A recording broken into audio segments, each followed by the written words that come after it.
ನಂತರ ಇಂಡಸ್ಟ್ರಿಯಲೈಸೇಷನ್ ಬಂತು.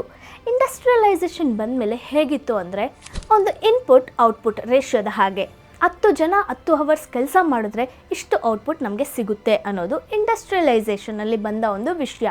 ಆದರೆ ಅಲ್ಲಿಂದ ಲಾಸ್ಟ್ ಒಂದು 30 to 40 ಇಯರ್ಸ್ ಅಂತ ಹೇಳ್ಬೋದು. ಈ ಇಯರ್ಸಲ್ಲಿ ನಾವು ನಾಲೆಡ್ಜ್ ವರ್ಕರ್ಸ್ನ ಬಗ್ಗೆ ಥಿಂಕ್ ಮಾಡಿದಾಗ ಅವರ ಪ್ರಕಾರ ಅವರು 9 ರಿಂದ 6 ಗಂಟೆವರೆಗೂ ಕೆಲಸ ಮಾಡಿದ್ರೆ ಈ ಔಟ್ಪುಟ್ ಬರುತ್ತೆ ಅಂತ ಹೇಳೋಕ್ಕಾಗಲ್ಲ. ಒಬ್ಬೊಬ್ಬರ ಥಿಂಕಿಂಗ್ ಪ್ರಾಸೆಸ್ ಡಿಫ್ರೆಂಟ್ ಆಗಿರುತ್ತೆ, ಒಬ್ಬೊಬ್ಬರ ನಾಲೆಡ್ಜ್ ಕಂಪ್ಲೀಟಾಗಿ ಡಿಫ್ರೆಂಟ್ ಆಗಿರುತ್ತೆ. ಸೊ ಎಕ್ಸಾಕ್ಟಾಗಿ ಇವರು ಇಷ್ಟು ಅವರ್ಸ್ ಕೆಲಸ ಮಾಡಿದ್ರು, ಇಷ್ಟು ಮೇಲ್ಸ್ ಕಳಿಸಿದ್ರು ಅಂದರೆ ಈ ಔಟ್ಪುಟ್ ಬರುತ್ತೆ ಅಂತ ಇನ್ಪುಟ್ ಔಟ್ಪುಟ್ ರೇಷಿಯೋನ ನಮಗೆ ಕ್ಯಾಲ್ಕುಲೇಟ್ ಮಾಡೋಕ್ಕಾಗಲ್ಲ. ಬಟ್ ಸ್ಟಿಲ್ ಈ ಪ್ರಾಡಕ್ಟಿವಿಟಿ ಟೂಲ್ಸ್ ಎಲ್ಲ ಹೀಗಿರುತ್ತೆ. ನೀವು ಟಾಸ್ಕ್ ಮ್ಯಾನೇಜ್ಮೆಂಟ್ ಮಾಡೋಕ್ಕೆ ಈ ಆ್ಯಪ್ನ ಯೂಸ್ ಮಾಡಿ ಅಂತೆಲ್ಲ ಹೇಳ್ತಾರೆ.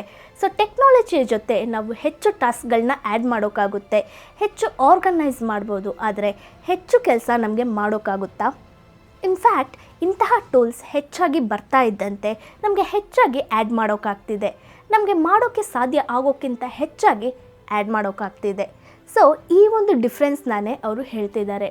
ಅಗ್ರಿಕಲ್ಚರಿಂದ ಇಂಡಸ್ಟ್ರಿಯಲೈಸೇಷನ್, ಅದರಿಂದ ನಾಲೆಡ್ಜ್ ವರ್ಕ್, ಇಲ್ಲಿ ಒಂದು ಸ್ಮೂತ್ ಟ್ರಾನ್ಸಿಷನ್ ಇಲ್ಲ.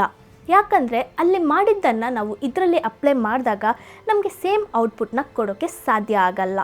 ನಾನೊಂದು ಕೆಲಸ ಮಾಡ್ತೀನಿ ಅಂದ್ಕೊಳ್ಳಿ, ಒಂದು ಬೆಳೆ ಬೆಳೆಸ್ತೀನಿ. ಆ ಬೆಳೆ ಒಂದು ಪಾಯಿಂಟಲ್ಲಿ ಆ ಕೆಲಸ ಮುಗಿಯುತ್ತೆ ಅಂತ ನನಗೆ ಗೊತ್ತು.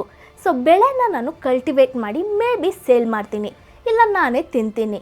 ಸೊ ಇಲ್ಲಿ ಅಂತ್ಯ ಅನ್ನೋದು ಒಂದಿದೆ. ಆದರೆ ನಾಲೆಡ್ಜ್ ವರ್ಕಲ್ಲಿ ಕೆಲವು ಟೈಮ್ಸ್ ಆ ಲೈನ್ಸ್ ಅನ್ನೋದು ಬ್ಲರ್ ಆಗಿಬಿಡುತ್ತೆ. ಯಾಕಂದರೆ ನಿಮಗೆ ಅದನ್ನು ಇನ್ನೂ ಬೆಟರಾಗಿ ಮಾಡೋ ಒಂದು ಆಪರ್ಚುನಿಟಿ ಇರ್ತಾನೆ ಇರುತ್ತೆ. ಇನ್ನೂ ಅದನ್ನ ಪರ್ಫೆಕ್ಟ್ ಮಾಡೋಕ್ಕೆ, ಇನ್ನೂ ಅದರ ಬಗ್ಗೆ ಥಿಂಕ್ ಮಾಡೋಕ್ಕೆ ಸೊ ಈಸಿಯಾಗಿ ನಿಮಗೆ ಆ ಸ್ಯಾಟಿಸ್ಫ್ಯಾಕ್ಷನ್ ಸಿಗಲ್ಲ, ಇದನ್ನು ಕಂಪ್ಲೀಟ್ ಮಾಡಿಬಿಟ್ವಿ ಅಂತ. ಸೊ ಆ ಸ್ಯಾಟಿಸ್ಫ್ಯಾಕ್ಷನ್ ಬರಬೇಕು ಅಂದರೆ ನಾವು ಅಂತಹ ಕೆಲಸನ ಕ್ರಿಯೇಟ್ ಮಾಡಬೇಕು. ಸೊ ಇವ್ರು ಏನು ಹೇಳ್ತಿದ್ದಾರೆ ಅಂದರೆ, ಆವಾಗ ಆ ಕಾಲದಲ್ಲಿ ತುಂಬ ಆರ್ಟಿಸ್ಟ್ ಇದ್ದರು. ಅವರೆಲ್ಲ ಅವರ ಲೈಫಲ್ಲಿ ಮಾಡಬೇಕಾದ ಪ್ರಾಜೆಕ್ಟ್ ಅಂತ ಒಂದನ್ನು ಇಕ್ಕಿರ್ತಾರೆ. ಅದನ್ನು ಬಿಟ್ಟು ಅವರು ಚಿಕ್ಕ ಚಿಕ್ಕ ಪ್ರಾಜೆಕ್ಟ್ನ ಅವಾಗವಾಗ ಅವರ ಸರ್ವೈವಲ್ಗೋಸ್ಕರ ಮಾಡ್ತಿರ್ತಾರೆ. ಆದರೆ ಈಗಿನ ಕಾಲದಲ್ಲಿ ನಮಗೆ ಲೈಫ್ ಲಾಂಗ್ ಅಚೀವ್ ಮಾಡೋಕ್ಕೆ ಅಂತ ಒಂದು ಪ್ರಾಜೆಕ್ಟ್ ಇಲ್ಲದೆ ಇರೋವಾಗ ಆ ಒಂದು ಸ್ಯಾಟಿಸ್ಫ್ಯಾಕ್ಷನ್, ಒಂದು ಫುಲ್ಫಿಲ್ಮೆಂಟ್ ಸಿಗೋದು ತುಂಬ ಕಷ್ಟ ಆಗಿದೆ ಅಂತ ಹೇಳ್ತಿದ್ದಾರೆ. ಸೊ ಈ ಬುಕ್ ಆ ಪರ್ಟಿಕ್ಯುಲರ್ ಸ್ಲೋ ಪ್ರಾಡಕ್ಟಿವಿಟಿ ಮೇಲೇ ಫೋಕಸ್ ಮಾಡುತ್ತೆ. ಅಲ್ಲಿ ನಾವು ಸ್ಟ್ರೆಸ್ಡ್ ಔಟ್ ಆಗಲ್ಲ.